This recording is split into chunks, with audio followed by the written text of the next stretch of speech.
Hey everyone, welcome to Locked On Lakers for Thursday. Brian Kamenetsky, Andy Kamenetsky. Rob Pelinka says he wants continuity. What exactly does continuity mean? That's next. You are Locked On Lakers, your daily Los Angeles Lakers podcast. Part of the Locked On Podcast Network, your team every day.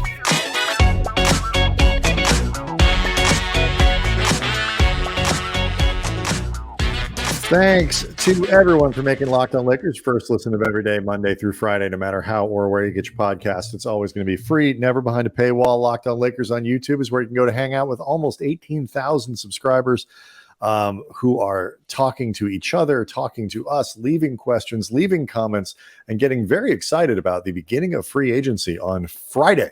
We are a day away, 3 p.m. on Friday afternoon Pacific time. It's a little bit different, Andy, than the old days of the midnight phone call, which is really my favorite thing in the entire, like one of my favorite things about NBA life was just like, who is your 1201 phone call? Your 301 phone call doesn't have the same ring, but I'm still excited for free agency. It's just way the hell more practical. Like the idea of having to wine and dine your top free agent at 1:30 in the morning at a steakhouse is just the dumbest thing. Like why are we all staying up late? Right. I mean, in all honesty, everybody, whether you're talking about the execs, whether you're talking about the players, the agents, whoever, everybody can make better decisions at 7:30 p.m. than 2:30 in the morning. I mean, honestly, that might explain the Timofey Mozgov 1201 call as much as anything. Mitch just didn't want to stay up that late. It's like, you know what? No. I want to get some work done, and then I want to go to bed. My theory, I've held on to this theory for about 7 years now, and I remain insistent. Accidentally called the wrong guy. Mozgov picked up, totally awkward, and at that point, he had no choice but to offer him. It was a lot. It was too much, whatever it was, too much. So you know plenty what, though? To get into. Still a better contract than Luol Deng. I will make that argument forever. So as you can see over there, plenty to get into in the show. As free agency approaches, the Lakers have a lot of decisions to make and a lot of different ways they can go about it. The big news coming out of Tuesday into Wednesday certainly impacts what we're going to see on Thursday and Friday. Rob Pelinka spoke to the media as he introduced the rookies, Jalen Hood-Schifino and Maxwell Lewis, to the local media. But of course, a lot of questions in there about what they plan to do this offseason. And Palinka, once again, as they have done throughout the offseason, talked about proof of concept, Andy. They believe they have it with this group that went to the Western Conference Finals. They finished 18-6, did well in the play-in, made it to the conference finals, did all that stuff. And Palinka says, like, they have shown that they can go out and win. And they want to gain continuity and bring back the core. We'll get into some of the subtleties of what that might mean based on news that broke on Wednesday. But your reaction to hearing him talk again about continuity, bringing back the core, and proof of concept. It's interesting just when you look at Rob Pelinka's track record as a whole in running basketball for the Lakers, which, as far as methodology goes, I think it's safe to say has been all over the map in terms of what they've set out to do in different off seasons. At times, some of the vacillating, I guess, philosophies I think there have been unusual circumstances dictating them, like the moves that they made after. You talk about him like he's like a 20-year-old philosophy student at university for the first time, trying on a lot of different approaches to life. In certain ways, I think it was. I mean, we saw the first year that he was running basketball ops fully his shop. They brought in Anthony Davis, but the original model was 3 stars waiting on Kawhi. That didn't work out. And they ended up, sort of by design, sort of through some specific luck, with a really well-modulated roster around LeBron and AD. They made a lot of pretty big moves in that offseason after winning a championship. I think a lot of that was justifiable and specifically dictated coming off the pandemic shortened season and that quick turnaround. And it's the rare time where I think you actually could not practically run back a championship team. It's unusual, but I think in this particular case, it made sense. Then He took the mother of all big swings, the mother of all unnecessary to go back to the 3 stars thing. Yeah, right. And then we are where we are now. What I think is interesting about it, though, is on one hand, I think it speaks to a very good, practical, grounded approach by Rob Pelinka in the idea that this group really did a lot of good work in a very short amount of time with no real time to gel. LeBron missing for a lot of it. You could be optimistic about what they could do with an actual training camp. The flip side of it is, though, there aren't really a lot of opportunities for the Lakers to do much else other than seek out continuity, because the only real big swing they could make would be to gut everything, seeking out Kyrie Irving, or I guess maybe to a lesser degree, Fred VanVleet. Other than that, they're really in terms of big swings. Big. Well, even middle-sized swings, they're not going to have. It depends a little bit on what you define as a middle-sized swing. And by the way, I should mention today's episode is brought to you by the Game Time app. Download the Game Time app, create an account, use the code LOCKEDONNBA for $20 off your first purchase. Last minute tickets, lowest price guaranteed. Like a couple things are dependent on how you define swing and how you define continuity, because on Wednesday there was a lot of chatter that the Lakers are very seriously considering working their way towards being able to use the full exception, the full non-taxpayer exception. And that would be worth about $12 million, a little over $12 million, which, by the way, can be used for more than one player, which is an important thing that will be relevant as we talk about this in the next segment and beyond. To do that, basically, you'd have a situation where the Lakers, who have a decision to make about Malik, Beasley, and Bamba today, still haven't been able to find the time. Like, it could already be done by the time everybody hears this. And if they've picked up those guys, or if they've let those guys go, they can make a run at that exception. It does a few things. It hard caps them at that first apron if they use it at $172 million in payroll. And it would mean you have to at least try to figure out, you could bring back Beasley. We'll get into all that. You can't bring back Bamba easily, at least. But you could go at a guy like Bruce Brown, who was linked to the Lakers on Wednesday. You could make a full mid-level for any of these guys. Dante DiVincenzo is a player who's out there with that thing. Max Strus, the Lakers need shooting, could make a run at somebody like that. And so with that in mind, it gets to the idea of what exactly constitutes continuity, and then what are the benefits and risks of actually going down this path where the Lakers could give themselves an avenue towards a player like Bruce Brown, at least a credible opportunity to make an offer to a player like that. And are they better off than what they might be if they just kept Beasley and Bamba around and had the smaller exception? Plenty of things to break down, Andy. We'll get to all of it next.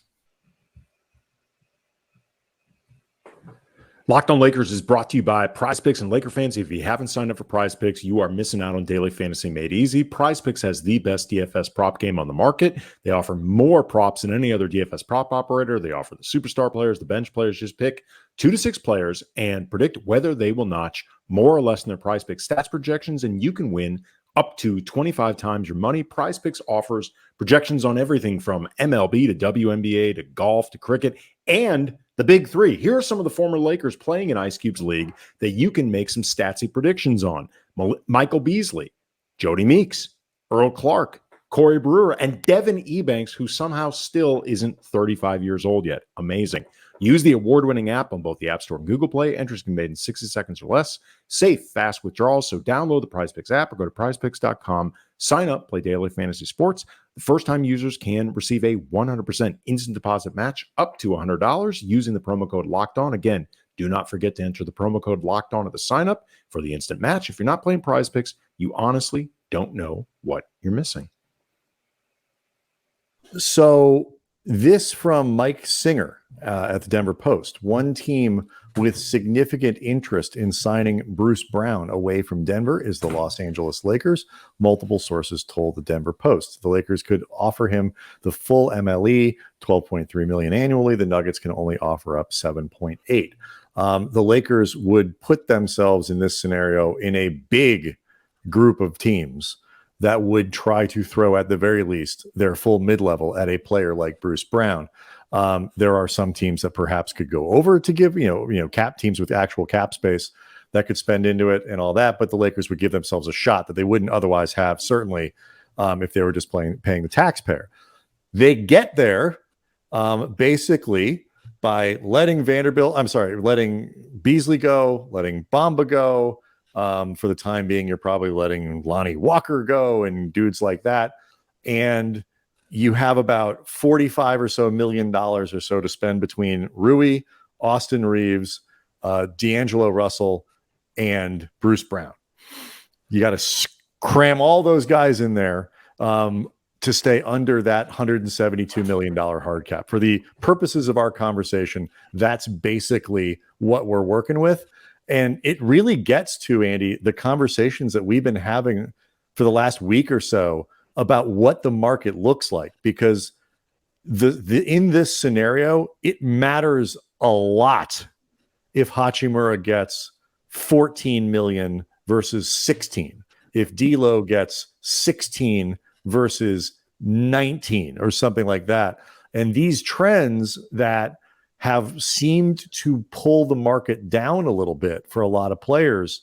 If the Lakers go this route, it probably means they're pretty confident, at the very least, if it's not Bruce Brown, they can get a really good player at that full exception, or feel very confident they could split it up between two really useful players that would help them more than the guys they're letting go, and still keep Hachimura, Russell, players like that. Yeah, I mean, the devil's going to really be in the details of the accounting, although there are a couple things that help in terms of fixed amounts that you can work with. First of all, for bookkeeping purposes, Jared Vanderbilt is going to be a Laker. The Lakers picked up his team option. It became reported yesterday. I don't know if it's official or not, but this was considered a no-brainer. Jared Vanderbilt makes under $5 million a year. Unless you're going to be looking to clear decks for the Kyrie plan or something like that, he's just too cost-effective a player and too useful. Right. You don't need to do that to make the space for the full mid-level. I understand. Right. I'm saying to further your point, it's not something that needs to be done for that. No. Like, the other thing that's going to be helpful to some degree for the Lakers in terms of just projecting all of this is, no matter what the total of Austin Reaves' contract is over 4 years, like whether it's the $52 million that the Lakers, the max that they could proactively sign Austin Reaves to, or if it ends up $100 million, what it is the first year. Yeah. So in terms of the $12.5 million. Right. So for accounting purposes, you can already sort of earmark that money of Vanderbilt and Reaves in figuring all this out. From there, though, it is just about like hoping that the market for D'Lo is as soft as people seem to think it is, that the rest of the league hasn't bought into the 3 months of Rui in LA the way the Lakers seem to have. And, those offers are going to dictate ultimately, how aggressive they have to go, or how high over their comfort zone they'll have to go in order to keep Rui. The more aggressive the offers are around the league, the more the Lakers are going to be put in an uncomfortable position. Right. I mean, it is also worth noting the Lakers in this scenario would have access potentially to a biannual exception, but you still got to fit. You have to fit. I think that one's going to be about 4.5, but something like that. All of it needs to fit under that first apron. The Lakers would be capped out at $172 million. They cannot go a penny over it at any point in the season, which has risks. It has potential issues that go along with it. But like, this is where earlier in the week we were talking about Naz Reid, and this idea that what Minnesota did was go a couple million a season over what a team could offer him in with a full mid-level. And I think that's going to be the opening strategy for the Lakers. The question becomes, do the Indianas, who have, I think, 30 million to spend, Houston has $1 billion to spend, and teams, by the way, have to spend it now. That's part of the new CBA, is like, you have to spend the money now. Do they want Rui Hachimura? Is that the kind of guy that they want to put cap space, like use their cap space for? I don't think so. I don't think that's the direction a lot of teams are going. I think a lot of teams want to be able to use a full mid-level, which will create real competition for a guy like Brown. But I feel like the Lakers, if they just go in with like 14.5 million for 3 seasons, could probably get Rui off the market potentially pretty quickly. Yeah, I mean, Rui and D'Lo are in a really interesting place in where you can argue that the teams they help the most, or that you can see the fit most directly, is actually the team they're currently with, the Lakers. Like, D'Angelo Russell's fit around the league for the teams that would have the most money to pay him is, I think, at best pretty dicey. Like Rui, a lot of it depends on how much do you think he can potentially grow, because he's young enough that maybe you feel like, okay, by the time San Antonio, for example, becomes a player with Wembanyama, if, say, they really feel like, in a couple of years, he is going to be good enough where if you put him on your team, you're a playoff team by definition of having him, like, then all of a sudden Rui Hachimura can make sense with them. Like, he's somebody that actually can fit along that timeline. By then he's like 26 years old. But the teams that again, this favors the Lakers, the teams that it seems like that have the most amount of money, none of them feel like as good of a fit for Rui, or especially D'Lo, than the Lakers. And again, that's an advantage for the Lakers. So which is the better option? Street A, Road A, where the Lakers kind of just run it back where they are, or where you let some players go and make a run at a guy like Bruce Brown, who, as we all saw in the Western Conference Finals, is good. It's really, really good. Not perfect, but really, really good. So I will lay some of that out in the next segment, Andy. I'm interested which direction you would go. We'll do it next.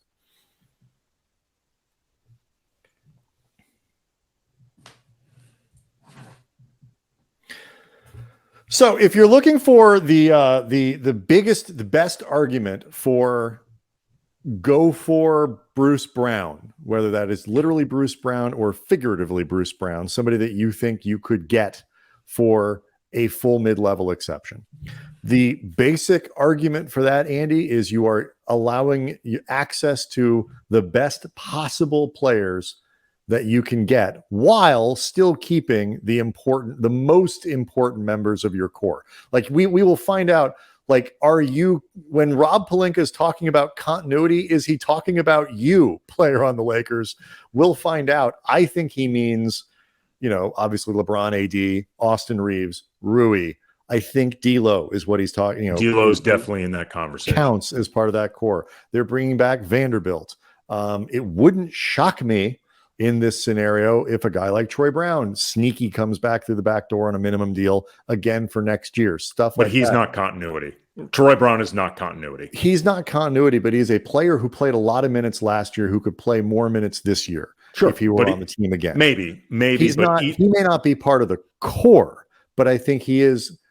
When you talk about continuity, that means bringing back a healthy chunk of your roster from last year, including the most important guys. Right. But to me, unless you bring back the most important guys, then it ceases to be continuity. Right, but I included them in the list. No, I know that, but I also could include some of the less important guys. Right, but I'm saying in order for the less important guys to matter, because I think this distinction matters, in order for the less important guys to matter, the more important ones need to be there. Like, let's say D'Lo and Rui walk, and Schroeder ends up with a bigger offer than Lakers can give him, and the continuity is Lonnie Walker, Mo Bamba, Malik Right. Beasley. That's not that your ain't core. continuity. That's not your core. I agree with you, but that's not, I don't think, what they're talking about here. Right, So, but we had spoken before about defining what continuity means to begin with.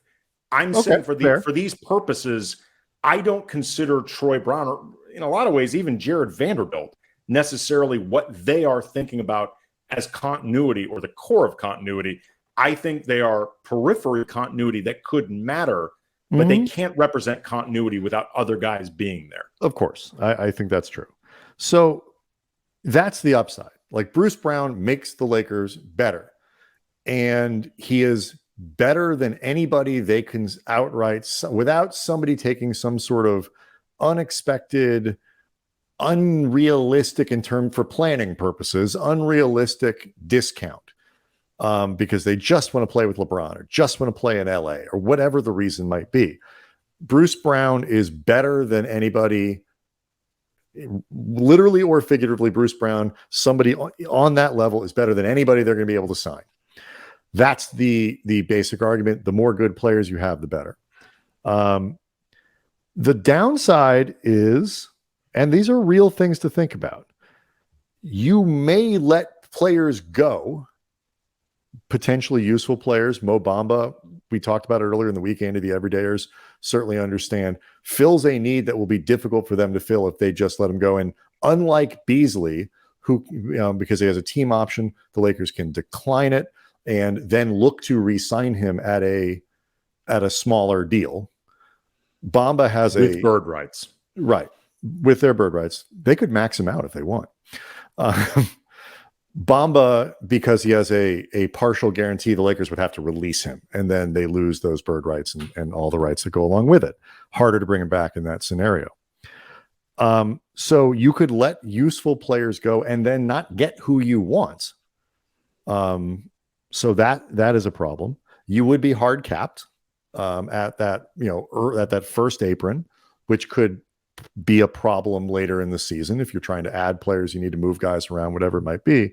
Another thing that's worth it, Bamba and Beasley, particularly Beasley, would be a nice luxury to have in terms of later flexibility and your ability to make trades, because you could move a guy who might not be part of your rotational core, but still makes enough money, Bamba too, potentially, guys who aren't the most important players on your team, who you could then trade and add a player who could really become much more important and fill a bigger need than those two guys otherwise could. You're really hampering your future flexibility. If you go down this road with the big exception, the team you end up with in training camp is pretty much probably the team you're going to have to play with all season. Yeah, I mean, what I think is interesting about it, because you said before, like, maybe not literally Bruce Brown, but figuratively Bruce Brown, as far as like the individual players that could be gotten with that bigger the caliber of player. Right. Well, but here's the thing, though. It might have to literally be, for these purposes, Bruce Brown, because all the other guys, there aren't a lot of free agents out there that would be making $12-ish million that I think would actually be within the Lakers' range. Like, a lot of them are restricted free agents. A lot of them are going to be making way more than 12 million. Like, 12 mil won't be enough. So I think if you're not thinking about Bruce Brown, you're thinking about two guys who you can't quite get with the taxpayer mid-level, but maybe if you had $6 million for each of them, like slightly above the taxpayer mid-level, you could get two of them. Maybe that's like Schroeder and another guy. Right, exactly. You get like keep Dennis, and you can go get one more dude. Like, I don't think that other than Bruce Brown, there's anybody that would be making $12 million, much less more, that actually would be that accessible for the Lakers to begin with. In certain respects, I think about this, like, if you had to choose between Bruce Brown and D'Angelo Russell, which depending on the market for D'Lo, if maybe it ends up a little bit bigger than one might expect, or maybe the market is bigger for Rui than you expect, which you want to keep Rui, but it impacts how much you're willing to spend on D'Angelo Russell. If you have to make that type of choice between D'Lo and Bruce Brown, because maybe you can't ultimately end up having both, who do you choose?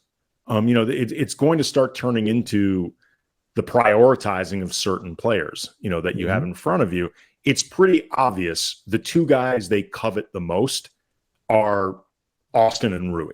Like, those are the guys that I think the Lakers would be extremely hard pressed to not keep in the fold. Right. I think everybody else, there are varying degrees of interest, some stronger, D'Lo and Dennis, than others, Lonnie, Malik, but either way, right? Because you're right. Like, when you go through now, I don't. This is you go through the list. It's like there are players out there that are interesting and appealing, but are you going to be able to get Cam Johnson away from Brooklyn with a mid-level? No, they'll match that. Are you going to be able to get PJ Washington away from Charlotte with it? No, they're going to match that. And so that's what Josh I'm saying. Hart, is Josh Hart going to come back for that? No, I think he's going to get more in New York. And it really is Bruce Brown or nobody, I think, in terms of one guy for the big exception. What about Dylan Brooks? Thankfully, I don't think he'll cost that much. But he actually could be a guy that you split with. Yeah. Depending on his. But like some of this, though, it is interesting. Like, it is a bit of an avenue. Like, do you feel like trying to keep Schroeder, which could be easier if you have that larger exception, is worth, and probably another player. I don't think Dennis will cost you the full mid-level, but I wouldn't think. But that, with, another pretty good player, is that worth putting yourself in that box where you don't have a lot of the flexibility? What Denver is ultimately hoping for is that they can make a $7.7 million contract this year for Bruce Brown, a 1+1 that is very, very wink, wink. You are going to opt out. We will give you all the back money that you need. Everybody knows what we're doing. Please ride this out with us for another year because you're too important to this team. And, we have coveted you and you've had more success with us than any other team. Yeah, don't be surprised, by the way, if what a lot of Lakers do, what a lot of teams are doing, which is agree with Bamba and Beasley to extend the deadline for making this choice. Whether that opens up a trade or the ability to, to sort of extend this into the beginning of the free agency period. That is also something that could very well happen. Locked On Lakers on YouTube is where you can go to see the show, hang out, and get ready for free agency. Some interesting decisions the Lakers have to make. Of course, we'll be covering it in full for Friday's show and beyond into the weekend, and into the 4th of July holiday weekend, which is never a holiday for people who cover the NBA. And we will see everybody on Friday.